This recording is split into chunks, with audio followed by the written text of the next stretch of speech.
Allô, moi c'est Fred. Moi, c'est Fred aussi. Puis on a acheté une maison, je dirais peut-être même la pire maison de Montréal. Puis on a prévu un budget réno de 150 000, mais on risque de popper pas mal de 200 000. Alors, on va vous présenter toutes nos petites surprises qu'on a eues. On avait du béton qui était partout. C'était la fondation pour les escaliers qui étaient là.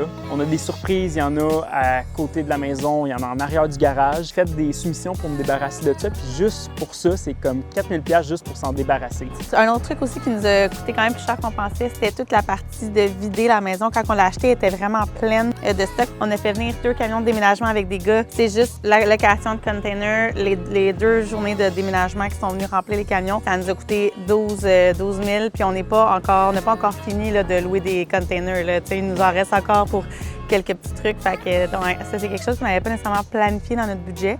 Dans le fond, dans les trucs aussi qu'on n'avait pas nécessairement budgété, c'était d'avoir un plan d'ingénieur. Fait que dans le fond, nous, on a fait faire un plan d'architecte par un contact à Fred pour avoir justement comment on allait ouvrir, les dimensions. C'est les ouvertures ici, avant, on avait un mur, l'ouverture des fenêtres. En haut, il y a un autre mur porteur qu'on a enlevé. Pour faire l'escalier. Par contre, pour avoir notre permis de rénovation, ça nous prenait un plan d'ingénieur scellé. Fait que dans le fond, c'était un 5 200 $ de frais qu'on n'avait pas budgété pour ces plans-là. Puis après, c'était un 1 900 $ de plus aussi pour avoir notre permis. Fait que c'était un bon comme 7 000 au total qu'on n'avait pas mis dans notre budget initial. Sans commencer. C'est ça, sans avoir rien commencé. L'autre chose aussi, tu sais, quand on avait fait le budget au début, on savait qu'on voulait changer des fenêtres, mais on ne savait pas combien. Et après ça, ben, tant qu'à les changer, on s'est dit qu'on allait en faire des plus grosses parce qu'on manquait de lumière. Fait que quand tu veux changer une fenêtre, c'est pas juste « Ah, ça vaut. On change une fenêtre puis ça nous coûte 1 000 $ de plus avoir une plus grosse fenêtre. » Il y a beaucoup de choses à prévoir, comme mettre une tête en LVL en haut, ça pour soutenir, ouvrir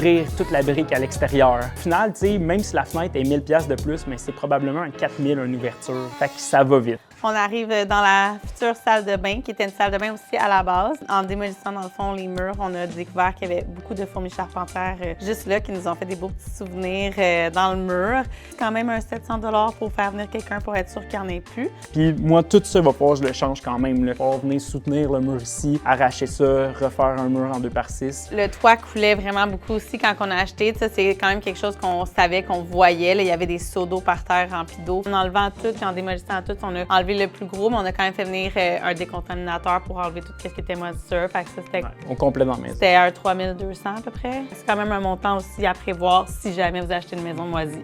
C'est une belle maison, mais les pièces sont petites, les toits sont en angle. Fait qu'il va falloir faire des meubles sûrement sur mesure pour beaucoup de pièces. Fait que ça risque d'être des coûts de plus qu'on n'avait pas nécessairement prévu. Mais on va voir ça au fur et à mesure de l'évolution de la maison. Fait que c'est notre petite maison à Montréal qu'on a payé 315 000. On s'est planifié un budget réno entre 150 000 200 000. On se rapproche du 200. On se rapproche du 200, puis on n'a vraiment pas fini. Fait que ça se pourrait qu'on le bosse un peu. Mais pour une maison à 515 000 à Montréal, sur un coin de rue, avec un garage double, c'est pas pire. C'est pas pire. Mais là-dedans, on n'a pas fini le garage, on n'a pas fini le sous-sol. Ouais. Fait que, tu sais, ça sera pas une maison finie finale avec le 515 000. C'est de la job. C'est de la job, hein, maman? C'est de la job. Une chance que j'ai de l'aide de mes amis. Oui. Ouais. Tu vas passer à la TV.